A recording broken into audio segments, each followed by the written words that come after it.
And when I did studies, I looked at what does make corporations work better than others. I've been working in GE, General Electric, for 10 years. And what I've seen is that they have values. What do they mean about values? It's not the only way to get there. Every corporation today has values, but what does make a corporation that embodies the values with other corporations is the question. So in fact, I looked at different studies that maybe some of you already know. The first study I looked at is a Gallup study about state of workplace engagement that you can find easily on internet. This first study defined a strong definition of engagement.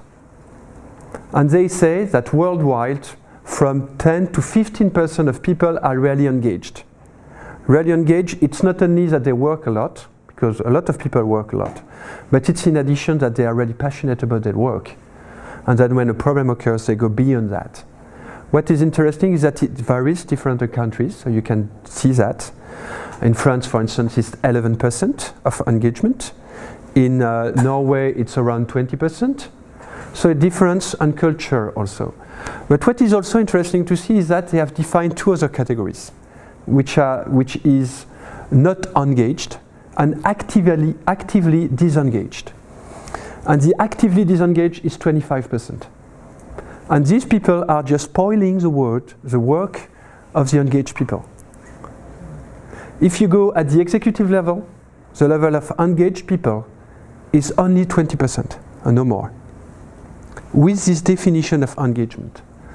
So they give a lot of insights. A questionnaire that has been filled by 200,000 people in 2013 will give a lot of inputs to think about that. So this is the first element. The second one I looked in Harvard, so which is not, I would say, every operator or actor or worker or manager in corporation has not done Harvard MBA, but they asked to the people, do you have a vision? Do you have a clear path of what you want to do in your professional life?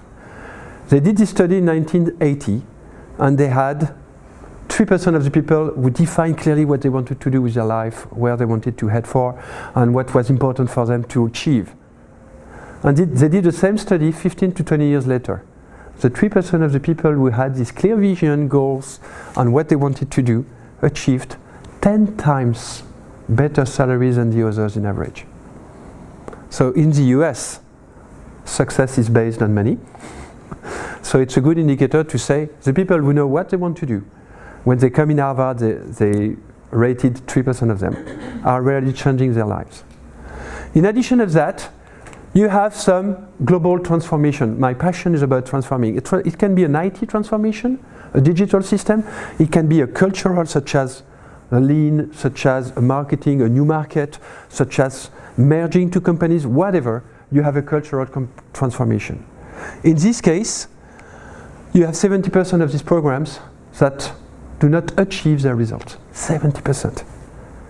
And the program requires a lot of money. Other point you have from Gallup study here that you can find there, they have scored the companies or the cultures who have 20% of engagement with respect to the ones who have only 10%. And when you double the number of people who are engaged, the result is that you have 20% productivity more, 50% less of security and safety issues, 30% less of quality issues, and so on. So you can improve your productivity, your profit, your performance when you have engagement. And when you don't, you reduce them. So the question is, where is the problem? The problem is always the same. It's written here.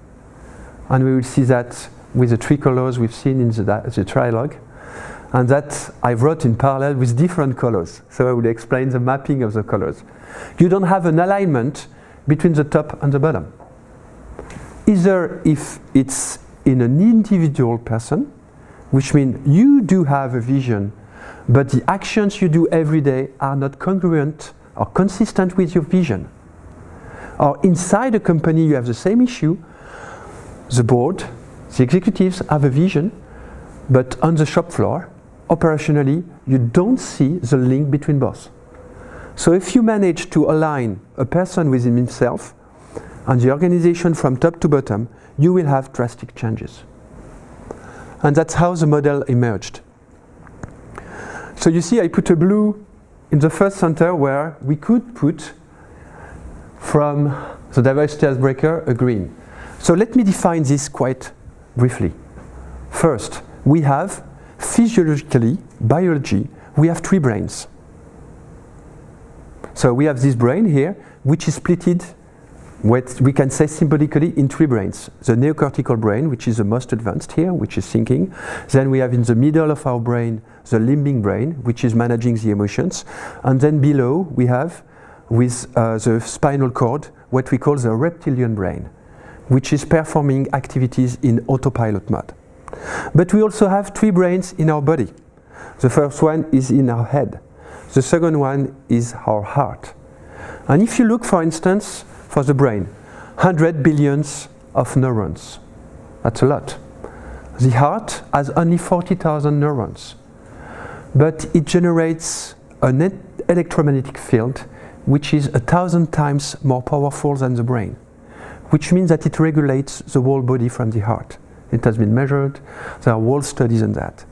Then we have a third brain that sometimes we call the second brain in our belly. This is our digestive system. You know that the belly has a nervous system which is 100 million neurons, which is the size of a brain of a rat or a cat. It's big. And this is why when we have issues, sometimes it's come from here. And if we map the three dimensions we've seen, we could see that we are thinking, we are feeling, but we are also sensing, acting. And we can speak about internal and external. It's making within ourselves, and it's also working outside ourselves. So, the whole study I've been doing is, are the great leaders only in the head, only in the heart, or only in the body? And guess what is the answer for that? All three. All three, as we've seen. If you're only one, it's not going to work. And the alignment is at the three levels. You need to find a way to activate these three levels together at the same moment in a corporation where we priority put on the head, on the action, and we do a priority of them. We say the head is better than the action. It's based on neurology, biology, psychology, and organizational references. Now let's see, why do I speak about values here? Because values are a way to link everything. When you are in your own values, which are unique for each of you, you will see that you will highlight the three centers or the three colors together. So I would like you to start now by a first exercise. You have three questions here. Let's do that in pairs. So you've already presented yourself, but detail a little bit more. Two options for the first question here. Either what you do as a professional, either what you've learned from the first exercise, DI, Diversity Icebreaker. First question. Second question, briefly share with your partner a success you had. Something in which really things went well and you can be proud of it. And third one, why you came here. Not what is your expectation, which is a passive state, but your intent of coming here. So which is more active. So let's do that, 5 minutes, so 2 minutes in one side, 2 minutes in the other side. Let's go on. Any feedback about the way it went between you? About the three questions? How did it go between yourself? When you spoke about that, did you notice some changes? Or not? We're both a bit more reddish, so we haven't finished the exercise because we're still talking. Okay. Two reds together.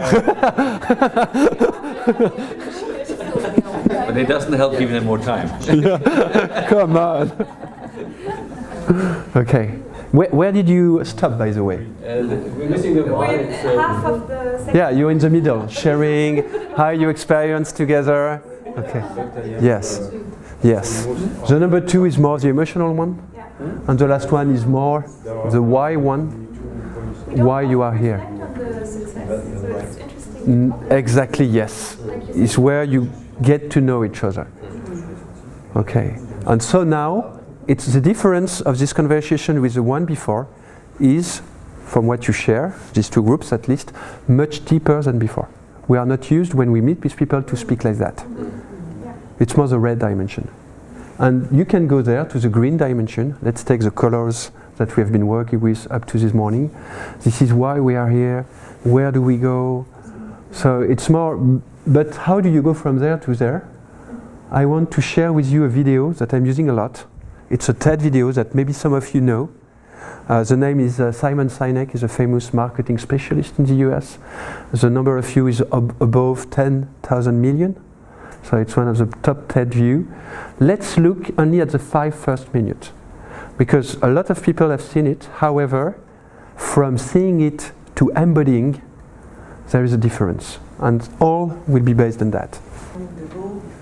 Yes, the goal or the intent or the why we wake up every morning, why is this important for us? This is the purpose.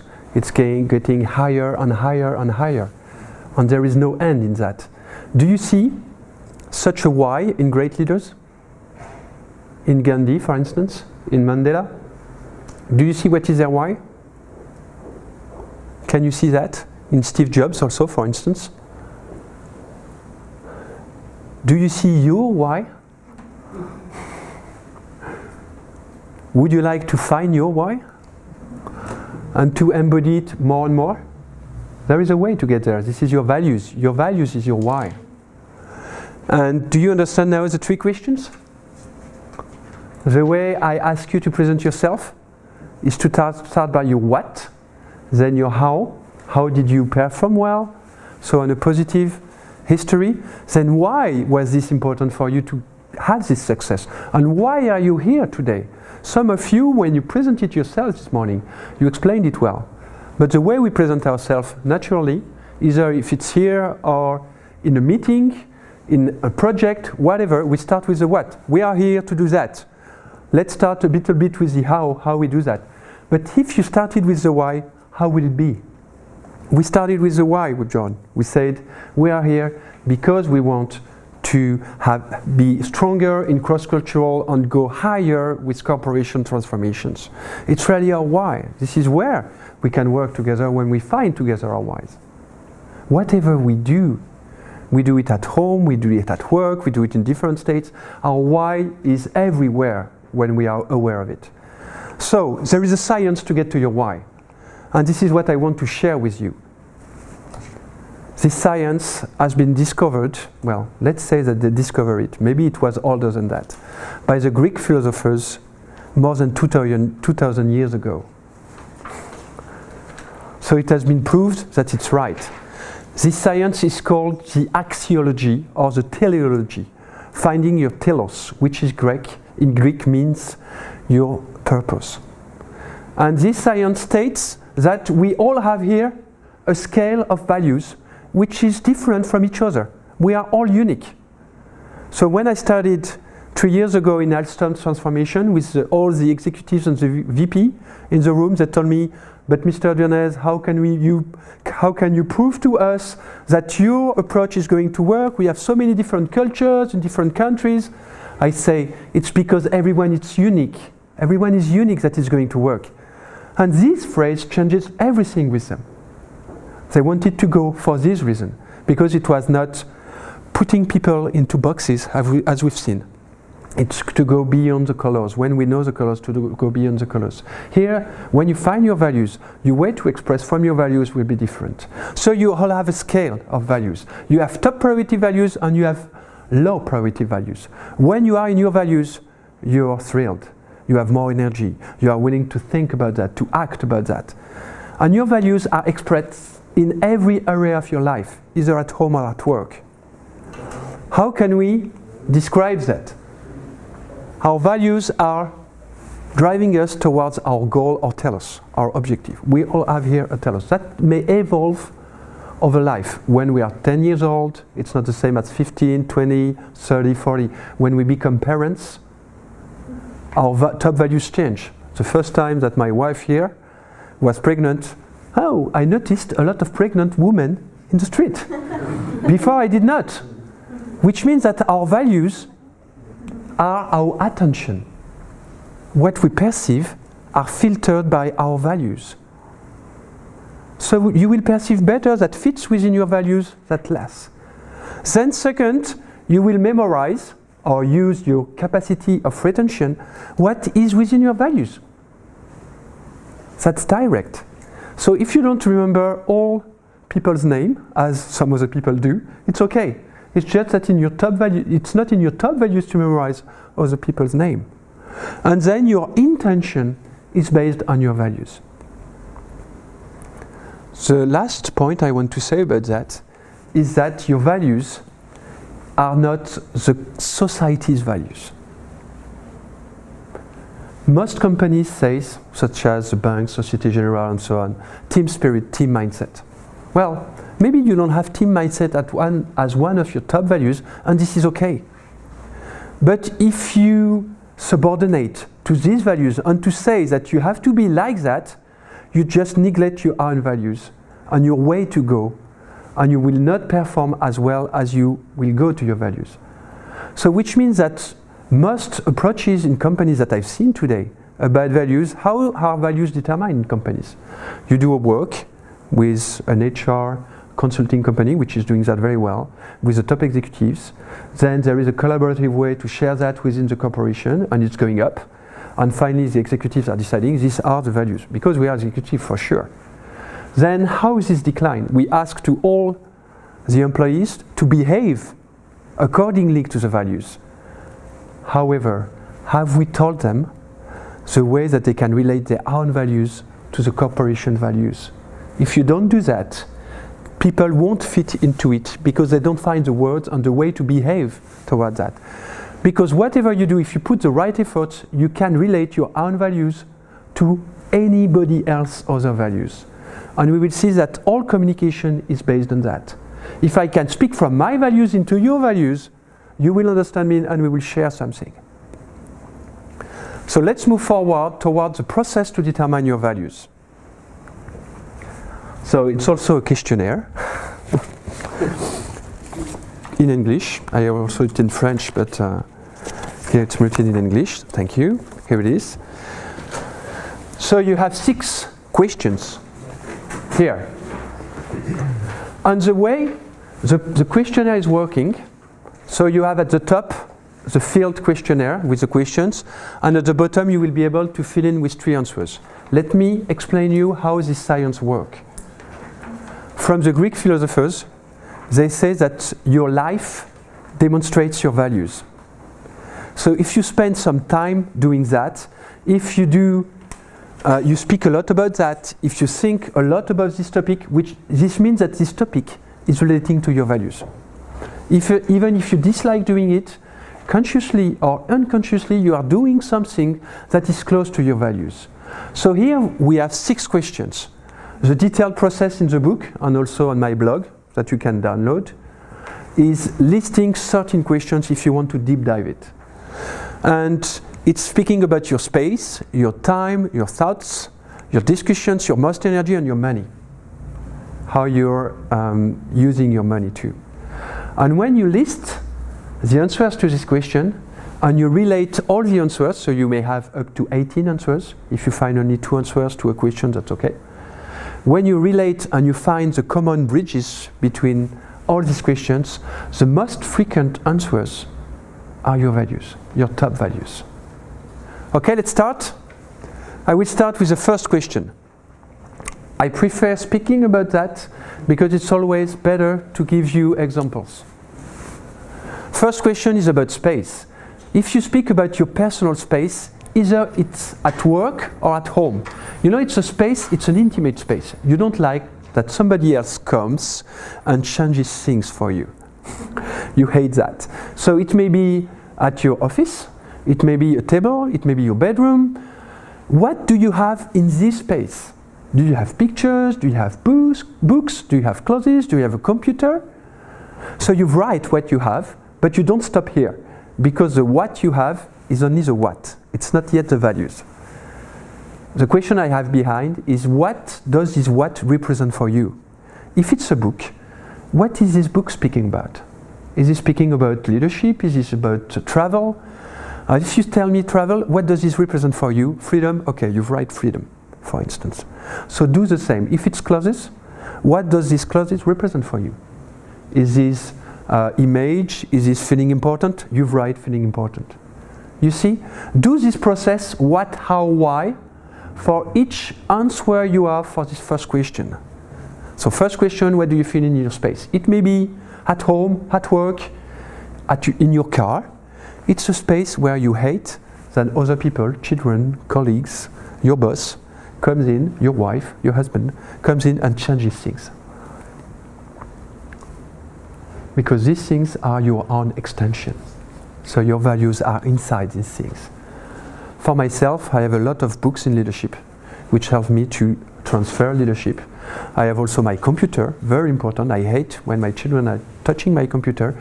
It's not the computer that is important, it's what's inside, and inside it's all the videos I have to learn, all the trainings I have. It may be pictures about your children, your friends. Okay, so write 3 answers here. Do it really what is there, not how it should be. Really start from the reality. Don't cheat with yourself. I want to find your values, you want to find your values, not the social values, not how it should be. It's how it is today. Great. Second question is about time. If you look back over the 3 last months, what have you been spending your time most about? And again, be realistic. Is this, if you have a family with your children, is this at work? If it's at work, which kind of meeting have you been doing? Have you been having one-to-one meeting or group meeting, or have you been staying alone? If you've been doing something, is this to learn? Is this to practice? Is this to solve problems? So look at back your agenda, 7 days, 24 hours a day, forget about sleeping, of course. And on the rest, what have you been doing most? Quantitatively on time. We are quantitative here. Be honest with yourself. And again, if you find it solving problem, why is this important for you? Because I like to overachieve, to do it with teams. So find a phrase or a word that summarizes what is important for you in your time. 2 to 3 answers here.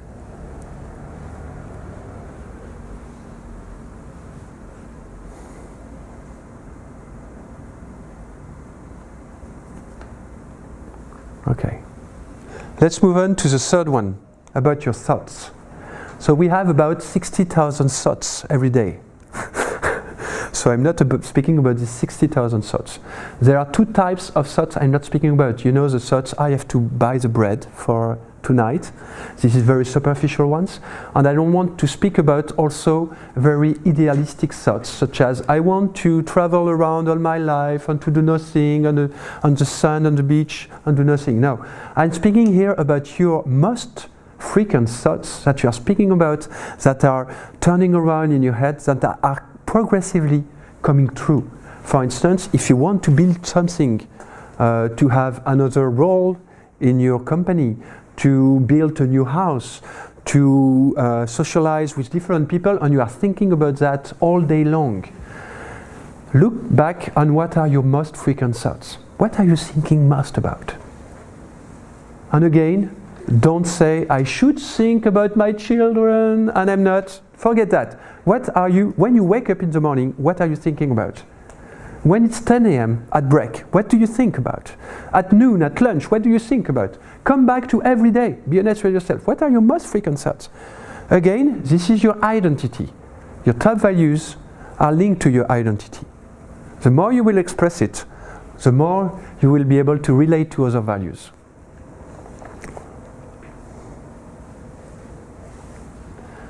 Okay, 2 to 3 answers here. You can come back to it after if you want. Then, about your discussions. The 2 questions here, discussions on energy, are very convenient to identify other people's values. Once you know your values, you have known the process that you will perform here. you are performing right now, you will be able to identify other people's values mostly by these two questions. So the first one is, what do you speak most about when you are with people not in a framed agenda? For instance, you are a break, you are here, you are socializing with friends or with new people on evening or on weekend. What do you speak most about? For instance, when we receive people at home, after a while we speak about the children, that's okay, and so on. I say, what do you do in life? Okay, what do you do in your work? How do you change in your work things? I can't prevent myself from driving the topic on what I like, which is how to change in corporations and so on. What do you put on the table in terms of discussions at any moment where there is no frame and constraint? And this is a very useful question to identify others' question. For instance, oh, I have a colleague, he speaks a lot about football. Do you know some people like that? Or about cars. Okay, what is important is not the football or the cars. Let's ask question, what do you like in football? Oh, I like because it's a team that is struggling and it's my team and I'm very proud of my team and they won and they can overachieve. Okay, so overachievement is important for him. Some other people may say it's more team spirit. I like the way they work together, they're sharing the ball. Okay, so it's different. So don't get stuck in the shape or in the concept of football, of car, of friends. Go behind.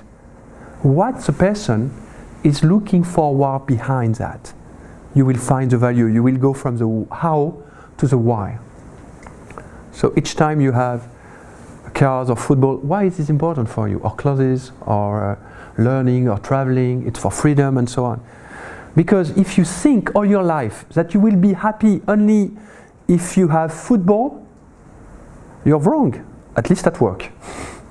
But if you find some ways at work to have team spirit like football teams have, you may relate the values of the person at work. All the work of the management is here to find the values and to relate in different areas where the person has not made the links. Fifth question is about energy. Maybe you've noticed that when you do some activities, such as cleaning the house, doing some reportings, waiting for going at the supermarket and to pay, you may have less energy than some other activities that you really like. So this fifth question is what are the activities, whatever happens, you have a lot of energy when you do that. Even if you are tired, you are exhausted, when you get to go to the activity, you have more energy in your body, you have light in your eye, and you really want to do that. What are the activities? And again, don't stay stuck in the concept. What does this represent for you? For instance, if you say, oh, tonight I will go and see my children and I'm very happy, or my wife, or my husband, or my friend. What do you like? Is sharing good time with people. Okay, great. Write sharing good time with people or with friends. Find again 3 answers is when you have more energy. Okay? And the 6th question, I like that because in French culture it's not easy. You earn money. I'm not speaking here if you're a manager and a corporation, you can use your money because it's linked to the values of the companies. Here, I'm speaking about your own money. Whatever it is, it's 1,000 euros or 100,000 euros. Where do you spend it most? Your money. Of course, taxes, and after taxes. If it's a home, are you renting or are you buying a home? What is this? Do you have a mortgage on your home? Okay, what does this represent for you? Is this security? Is this more sharing? So again, look at the house and what it represents for you. Again, if it's traveling, what does this mean? If it's socializing and having fun with friends on evening, good restaurants, what is this behind? Is this more having good time? Is this an ambience or an atmosphere? Again, find the 2-3 answers here that are the most important for you, where you spend your money most. Okay. Now that you have 12 to 18, well, 10 to 18 answers, you find the bridges between the answers. This is the most important moment for you. When you can find, okay, this relates to that. And you may find that they do not relate because they are at home or at work. Go beyond the fact that it's only at home or at work. Your values are everywhere. Maybe you don't have the opportunity to express them at work. It's okay. It's a case for a lot of people, but they are still here. You don't change of identity, except if you're schizophrenic here, which can happen. Okay, so find your bridges. And if you find 4 on 5 answers which are on freedom or on sharing or are on understanding or learning, this is your top value. So find your first and second and third, at least first and second top values. And take the time to feel it.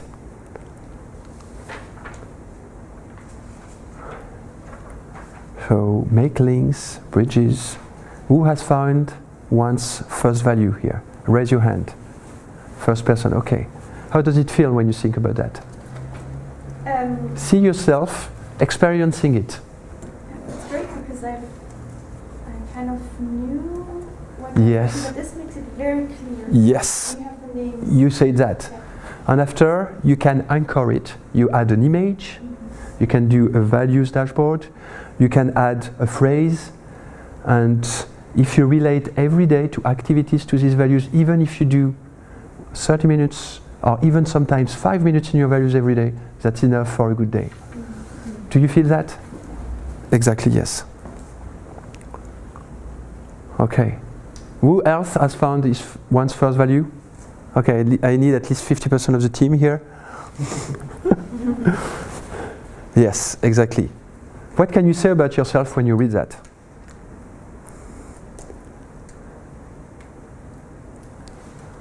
Can you say, this is me? Really, this is me? This is my identity? Can you feel it through your body? So it's more mental today, right now, but we will see a way to put it in the body. Okay, great. So second value, third value. Okay. And there are now lots of exercises that we can do about these values. I will recommend you some books if you want to pursue. And we have, Céline has built an online program to deep dive some of these topics. But what you can do, for instance, one of the first one is to link your values with your voids. If you look at the science of values, the way the values were born into yourself, it's because you had voids in your history.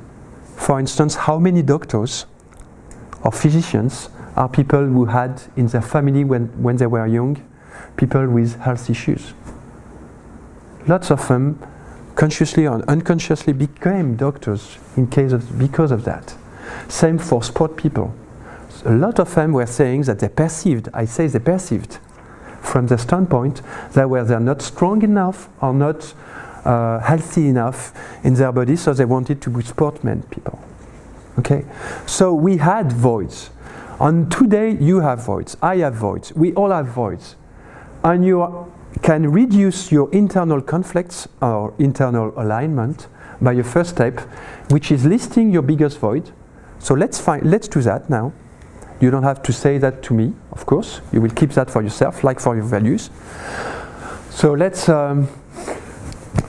sit comfortably, close your eyes, and now come back to a moment where you were in well-being. Maybe it was at work or at home or where you were on vacation. You see, a moment, it may be a week ago or 10 years ago, whatever. On vacation, in front of a mountain, on the nature, or in front of the sea, or where you were having a good moment with some relatives or some friends. Okay, think about this moment. Okay, see the image of this moment. Okay, imagine it if you don't see it. Remember what you heard about that, what you were hearing at the moment. Did you have some noises? Okay. Remember also how it felt within your body. What were you touching at this moment? Okay. And remember also what you were thinking about at this moment. Oh, it's great, our life is great, and so on. Okay. Now, in this state of better well-being, think about what is in short term, 3 months, 9 months, 1 year. What is the biggest desire you have? What is your biggest desire you have in all your life, in 6 months or 1 year? What is your biggest desire? What do you really want to achieve in 1 year? Okay, and which will make it great. Okay, this is your first void.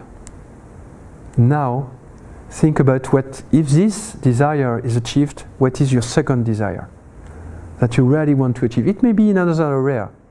To spend some time with your family is the first one, is what at work. Okay, find the second void. You can write it or remember it. And now find the third void. Same process.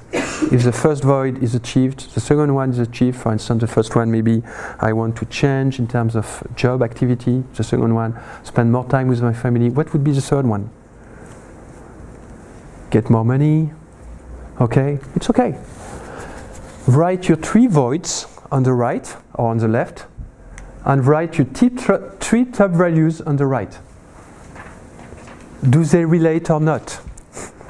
Is the first void aligned with the first value? If not, you have an internal conflict. And the more the void, for instance, the first value is the 5th void, you will have a big problem because you're not fulfilling your values and your desire. And the stronger the slope is, the stronger the internal conflict you have. So you may work on that. You may work on your values to reverse the other values, just to know that it takes some time and a lot of energy to do that. And you can also just get rid of your void. I will never change of work if I do nothing for that. That's a fantasy, that's an illusion. But you have to not get spoiled by these first objectives that you have in your mind. Okay? So the first work, checking the timing, okay, is to know about your values and to see internally how you are aligned every day to experience your values. Internal conflict.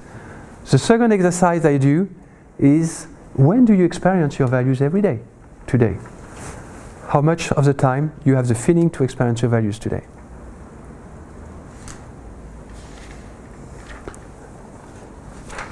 Is this 5%? Is this 5 minutes? Is this 1 hour, 2 hours? How much time do you think that you experience your values every day? Tell me.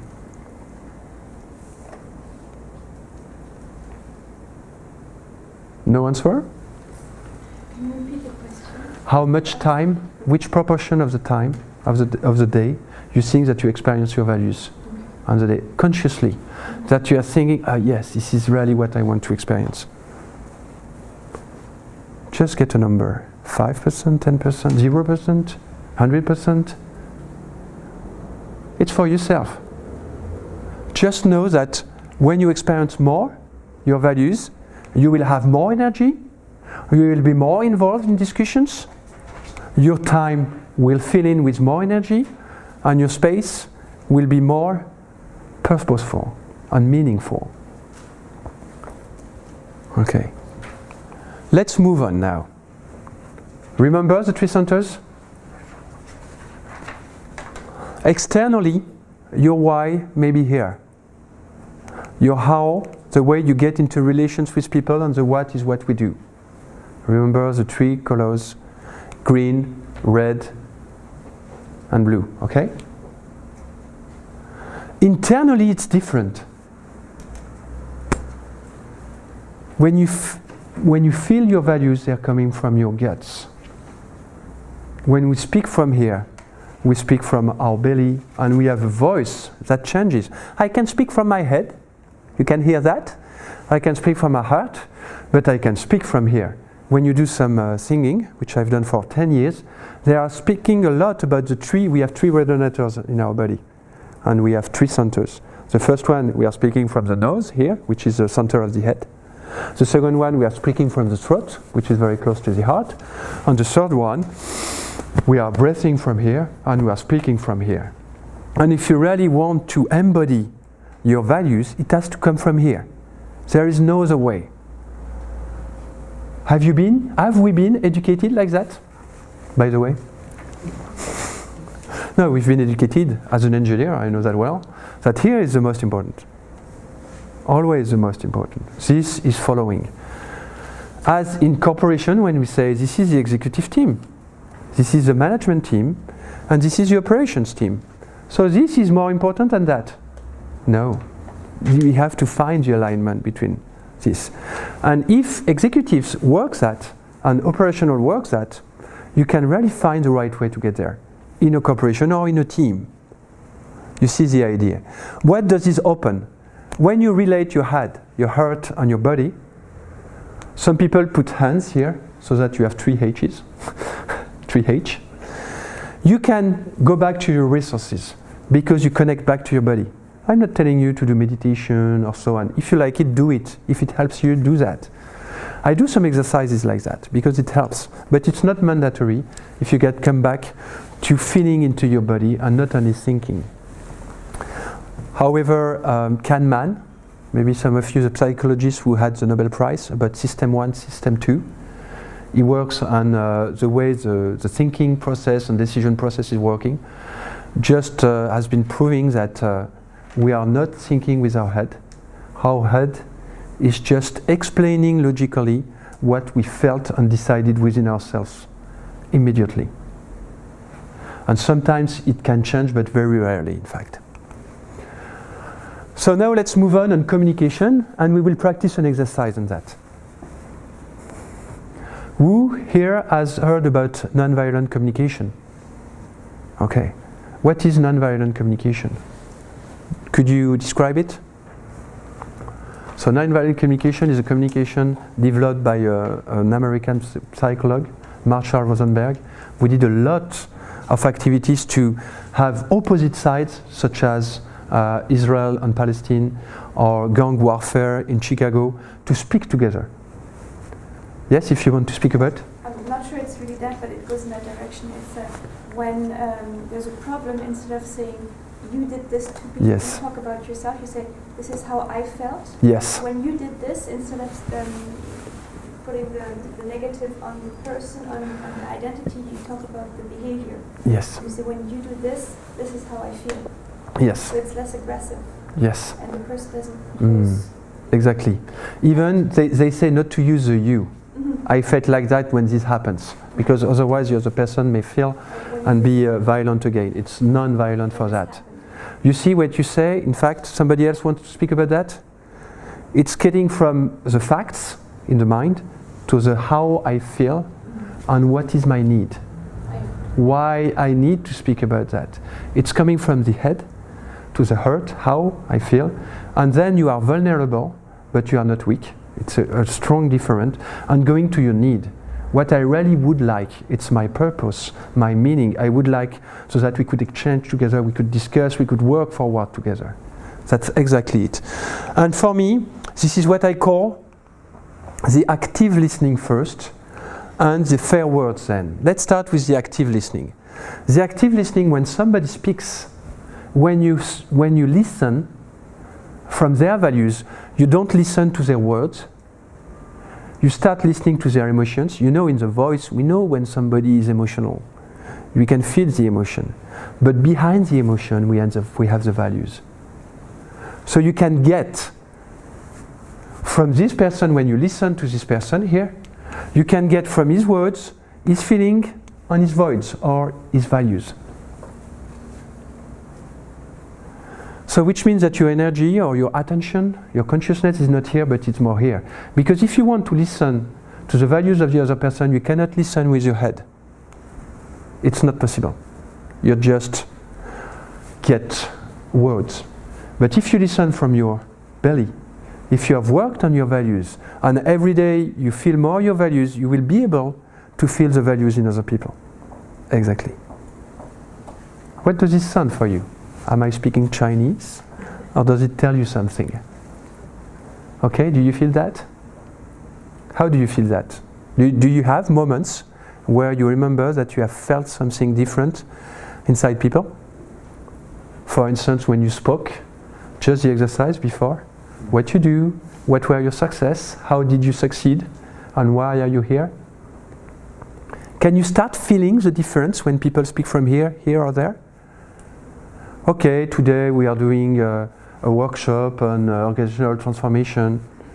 What I would like to share with you is that we are going to build a team together, and we are going to work first with John, then with me, and we're going to mix work, so more relationship. Why we are coming here is that because we are part of transforming corporation and cross-cultural way to work. It's not at all the same. You put your guts on the table. And again, it's a part of vulnerability. But it has nothing to speak, and it has nothing to say with the first impact, which is from the mind, from just the head. The more you will use your three centers or your three colors together, when you listen or when you speak, like that, I express my values with my words, and you know what? You don't even have to prepare a speech. I've been learning a lot how to start to randomize speeches. You start a speech about nothing, and you don't know what to speak about. If you're clear about your values, you can relate the topics such as the light here, or the screen, or outside the weather, to your values. Oh, it's great, the weather when we go out at lunch, we'll be able to have a better time together, so that this afternoon we'll be able to be even more involved in our workshop. You can relate that to our values all of the time. And it's what people can do. You can drive yourself there, and you can drive all your colleagues, your employees, your teams, your customers to that at any moment. And you know what? It will give you more energy, more meaning. It will inspire them to get there too.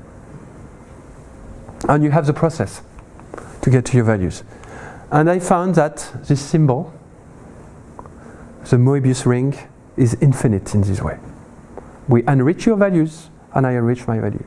Like that. It's coming like that between people. My purpose is for you to start feeling it. To start feeling that there is something here which is interesting. And I will put you now a video to show that. Who knows here the movie Invictus? With Nelson Mandela. Okay? Morgan Freeman, the actor, very beautiful movie. So South Africa case.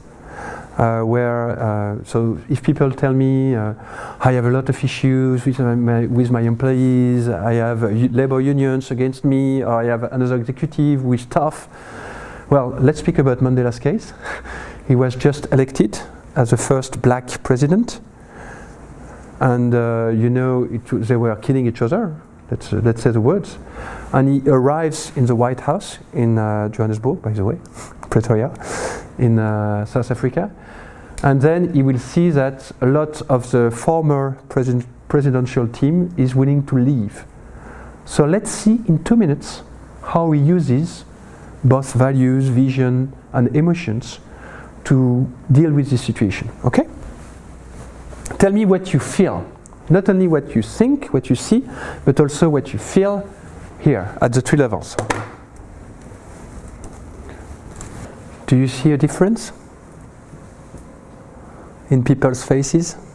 Of course, it's just a movie. What do you see as different here?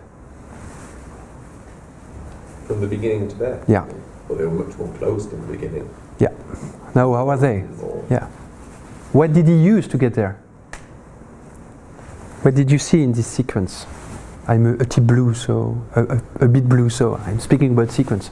There is no sequence here. But what do you see in how he did that?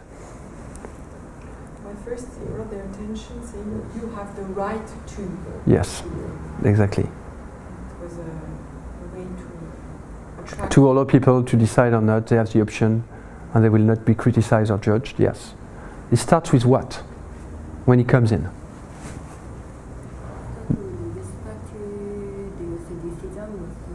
Yeah. No guard, not hiding behind guns. That's why I show that from this standpoint. And after, good morning. It's good to see you. It's red.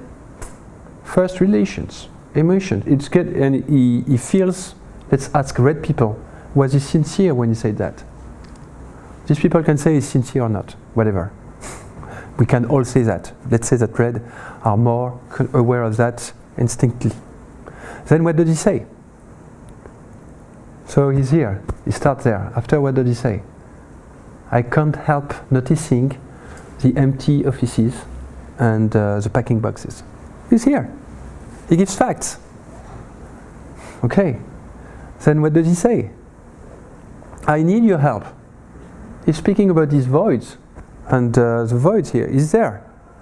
And in fact, he's going from here to here. When he says, if people feel in their heart that they have to leave, he speaks from there. So at all moments, and he's ending with a beautiful phrase, which is, we can be a shining light in the world. Vision, which is relating to the values, is aligning everything. All leaders can be like that. In such a difficult situation, it's just a question of putting our attention on that. Do you know a little bit about the story of Mandela? That he was reading during his 27 years in jail, every day a poem, which is the name Invictus, which has given. I am the master of my soul and the captain of where I want of my destiny. So it's two phrases that he was reading every day, such as when he came back, when he got out of jail, his wife wanted him to again kill white people as he did before. The reason why he went to jail. He said, no, I don't want to come back to the confrontation anymore. I want to be above and to drive the country above. His why was always there. Great leaders have why that are always here. I'm not saying that their why are very gentle and kind with other people. If you look at Steve Jobs, for instance, his why, the film Jobs, for instance, is very explicit about that. He was so much on his why that people who were not aligned with him were fired in 1 minute. And you see that in the movie one moment with somebody who is not aligned with the why outside. You are fired. Despite this is one of his best engineers, he's firing him in 1 minute. So I'm not saying you have to express your why all of the time. What I'm saying is that the more we are conscious of our why, the more we are in it, the more we can activate it every day, the more you have chances to experience what you really want to experience, and the more your heart and your head will follow naturally. Okay? So the question is now, where is cross-cultural dimension here? Because I know that some of you came for this topic. I'm not an expert in cross-cultural in terms of theory. I have been practicing it when I was in GE. I went to US, I went to India, so I worked with Chinese people. So pragmatically, I've been saying that GE, General Electric for instance, has been putting values worldwide. These were the values of the CEO, Jack Welch. At the moment, the CEO has very strong values, which all processes inside the company in 2000 where HR recruitment processes, assessment processes were related to the values. I mean, the questions were asked, are you on the values or not? So which means that most of the people at this moment were, I would say, consistent with the values. This is an overachieving company where you have values which are given and are really striving forward. So which means that you will say, but we have corporate values. In Allianz, you have values like in every corporation, Société Générale, Alstom. The three values of Alstom are team, trust, action. When I came to see an executive committee or a steering committee of a factory, I said, what do you think about now? Team, trust, action. And I looked at the faces. No team, no trust, action. There is, yes. A lot of roadmaps, a lot of action plans to perform. But there were no team, no trust.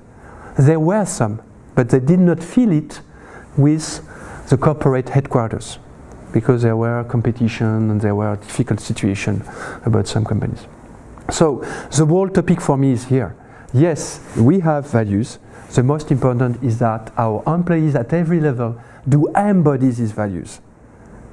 You have started the first step. The second step is to relate your values to your company's values. It's to ask you, how many times can you relate your value to the company values? If your first value is, for instance, sharing, having good time, and the corporate value is excellence, let you tell me how you can find a way to fulfill your value while you're acting towards the corporate values. For instance, excellence. At the first moment you will say, I don't know. And the exercise is to push yourself up. You find a first one. Maybe I could do that. For instance, relate your first value. Start now with an activity of reporting. You have to report to your boss. Take your first value and find a way you can fulfill your first value in an activity of reporting to your boss. You know, his report in Excel file, 2 or 3 elements, so that you don't see any meaning in that. I do that. Do you find the first answer? Do you find one? Look forward, up you find one. I know that when you first one, maybe, I could orientate the indicators toward what is important for me in terms of, for instance, sharing. How we have made a team building and the team decided that. Maybe I can put some words related to the team outside of the indicators. Second thing, maybe I could speak with the team. Okay, you see, I'm starting connecting my ideas with the corporate values. What happens inside my brain is that my nervous system is starting to make connections with the values of the company. Because your values are inside your nervous system. If we deep dive, if you have, for instance, a value of justice and you a value of excellence, when somebody gets hurt in the street, you will react. Your values are immediately highlighted in the wrong sense. But a lot of people won't react because they don't have the same top values, which explains that our behaviors are based on the way our value system reacts at any moment. Positive, our values, when they are encouraged, we have a positive emotion. When our values are discouraged or challenged, we have a negative emotion. So you see, it will also relate to the overall emotional mastery we will have within ourselves. And now, I propose to practice it again in pairs, to see that, like that. So again, same pairs, or you can change as you want. He speaks about a professional, personal activity that you are passionate about. You speak about something, you don't think about your values, you just speak to the other person about something you are really liking. Maybe the success that you spoke 30 minutes before, maybe another topic. And you speak, I love my children when I do things for adventure, or when I go and visit a customer, this is the way it goes. B listens and ask questions. Not what is your values, but what do you like in that? How is this when you like that? How do you feel? You see these kind of questions that you will orientate the other person so that you will try to determine what is his value. Yes, yes. Yes. I knew that he was listening to me and looking for my values and my why. Yes. And even with no feedback, myself, I was thinking of the values that were behind. It was very interesting. Yes. Yeah. The intention you put on something is changing everything. Yes. Thank you, Eric. I often find myself having to concentrate to listen till the end, because I often want to talk because I'm very talkative and it's not very polite, and I have to really force myself. And this time I didn't have to because of this value. I knew I wanted to listen to the end, and I listened in a much better way than I usually do, because I listened actively. And before I always tried to fight and say, listen actively, listen. But trying to look for the values, you don't have to concentrate, you do it. Exactly, you're in your values, and then you find your value. Do you see a link with your top value when you say listen to others' values? When you listen to others' values, does this fulfill your values? Yes. I think this may really help you to find more easily active listening at any moment. Exactly. You know that you're fulfilling your values, you don't have to struggle. It's direct in your nervous system. In the past I had the feeling I have to, and I felt bad because I didn't do it. Yes, values, both sides, it's okay and it's not okay, yes. Good, remember that, that's very good, thank you. Other feedbacks? Yeah, sometimes it's not easy to, I didn't want to interpret what he was saying, so I asked more and more questions, trying to find what is the value, or what are the values behind. Yes. So it's really interesting because, as you said, it forces to listen to the end. Yeah. And have it come from the person, from what we are thinking, what can come, or what we should say afterwards. Yes. which tips or keys did you use to find the values? Did you look at when the person had more energy? Did you ask specific questions? How did you get there? She was very good at asking the right question at the right moment.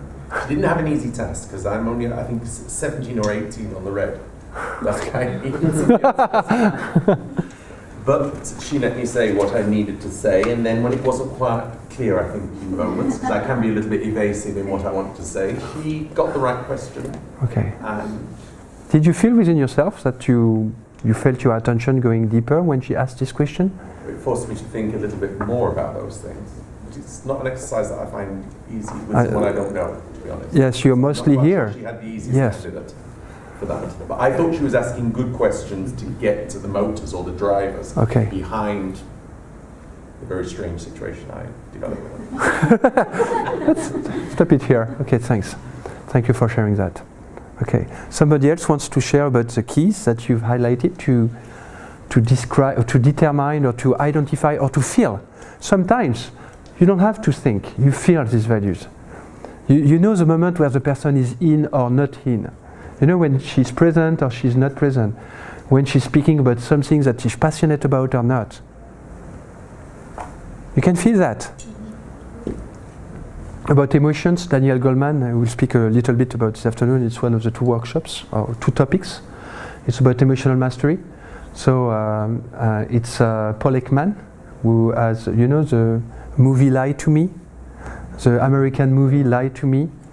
Paul Ekman is an American psychologist who has worked on microfacial expressions of emotions, and he said that for him the universal language is emotions.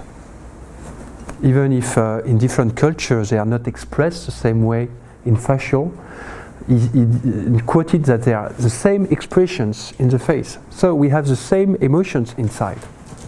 Whatever our culture, we may express it less or more depending on our culture, Southern culture more than Northern cultures, but we have the same emotions inside. So if you get to your values and get to know more about your emotions, you will know more how to get to others' emotions. Empathy then, management is the true management of these emotions with other people. Does this speak to you? This helped actually myself listening to Alexandre. I like enthusiastic people, and he was quite enthusiastic when he talked about his success in sharing with the team the vision of the company and getting the most out of it by asking the person what is your added value, not just law and order. So I had actually an easy task, probably just listening and looking in his eyes whether they were exactly. So you can feel it. Thank you. You know what? Look at what happened. He spoke about something he liked, and it reactivated the good moments, or the good energy, or the values. Do you think that you need to have an external situation to get there or not? When you practice that, you can practice it by yourself. It's one of the keys I've been working on for 1 year. You can activate by yourself, going back to your values by just remembering situations, visually, auditory, and feeling that in your body. And the more you activate that, whatever happens outside, you can reactivate your energy. Why do you have to wait for a moment to do that from an external trigger when you can do it from an internal trigger that you decide at any moment? Think about that. You can activate your values at any moment when you want. So it's a question of perseverance, doing that every day. And it's just that we have a seminar, when I do that in a training, and a lot of people in trainings, it's the same for Diversity Icebreaker. We do a seminar, people like it for 1 day, 2 days. We may come back for 1 day, 2 days, and after it goes down. The most important for people where it does not go down is for them to find a way to sustain it easily. When I say easily, it's not 2 hours, you know, when you do a coaching training, we say, no, you have to practice 1 hour every week. Managers don't have time to find 1 hour every week to do a coaching session. Most of them don't, or executive even less. So this is an example that you shared of a tool that takes 5 minutes. You can find 5 minutes every day. You can 5 minutes to get your values, to get back to your successes. So you remember your success as if you were speaking to Gunnar, for instance, or to yourself. I was like that, I remember. You come back to your values. You can do this at any moment, and your values, it's addictive. Believe me. The more you're in it, the more your nervous system will get used to get into it, and will detect it outside, and will activate it itself. This is what I call an individual transformation. It comes through the body. The head cannot change the body. You know how much our head thinking process is connected to our body? To your mind. What is the percentage of connection that our neocortex has with the limbic system and thus with the spinal cord and all the nerves? What is the percentage of connection we have from here to here? 1, 10, 50, 70, 100%? Give a figure.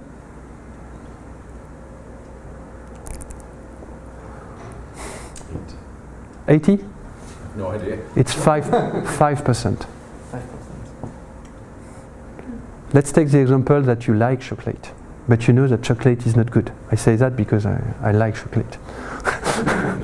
And it's okay. But I know I don't have to eat chocolate, but I see a chocolate table and I eat it. Even if my mind tells me it's not good, my body likes it. And a lot of approaches says I have not to do that from the thinking process. Here what we are experiencing is that it's coming from the body. The more you will align your body with what you really want, such as your values, the more your body naturally will get there, like the chocolate table. This is what I call a deep transformation from here, from here, from here. And we will see this afternoon that if an individual follows this kind of transformation, this way or diversity icebreaker or whatever way, it has to come through the body. It's the same in a company. You cannot change only the board. You have to evolve the change in every level of the corporation. And the biggest problem that we have in change is that, you remember the 70% of projects that don't work, that the board or the executive level or the management level wants to change, but at the bottom they don't. So we have a parallel there. So this leads me to the two last elements I wanted to share with you before we break. So first, Ebru, welcome. Yeah, you want to present you briefly? Yes, my name is Ebru Balansa. I work for General Electric Capital Company. What else am I supposed to say? I've been with GE for 6 years, and before I had 11 years of management consulting experience. So I work around areas of project management, change management, and this year I'm starting coaching training. So great. Team coaching. Yes, thank you for coming too, and for the late plane. That happens. Okay, so the way the values work is that this is when we were young with our parents and with our educators. We are subordinating to learn. And sometimes every day we are like that. My boss is the right guy and I'm wrong, or woman, and I'm wrong. I am subordinating to your values. So what happens? Yes, I will do. If I'm not a teenager, I will say yes from my head, but I won't do it from my body, because my value system is not recognized. The other way is here, when we are a boss. I have struggled so much, and you have to do that. I don't have time to explain, you have to do it. But the other may not like it. For people who know transactional analysis, maybe you have recognized what we call life positions. Life position is me and you. So I am okay, or you and you are okay, this is okay. I am not okay and you are okay, it's when your values are more important than my values, from my standpoint. You are not okay and I am okay, it's when my values are more important than others. In the way we speak, in the way we behave, everything for me is linked on values that we can find here. And you have felt it in a way like that, because you were listening to the other and others' values. It's what you've been practicing here. But I'm sure that in any conversation that went wrong, you can remember that you felt that the others were pushing his values, and you accepted or not, but you were not feeling good about that. And finally, to open for this afternoon, what have we been speaking about this morning? We have been speaking about diversity icebreaker here, which is here. I will present it like that. This is, I should have put the 3 colors, green, red, blue. We have been speaking how can a team work together to align green, red, blue. It's what we've been sharing with a lot of team building together. I've been sharing after with you how to come from it's not my value, I have no time, I'm constrained, to starting to express my values and to relate that to activities and to communicate from my values to others' values and to enhance other values and to values are infinite, as I said. We are 7 billion people, so we have 7 billion different value systems. A culture is a group of people with common shared values. So we have done that, and our target for this afternoon is to start thinking about how can we work with that in any corporation or any organization, whatever it's a corporation or not. It can be a non-profit, it can be a school, it can be whatever. Our intent with Björn was to, based from these two examples of expertise that we are on our sides experiencing, we can, as you say, Debru, speak about coaching, training, there are lots of things also that you are practicing, some of you. Now, where can we to go there? Because our intent is that all our experience and expertise can have more impact, can change our corporations. It's really our missions that we want to share with you. Any comment, Björn, that you want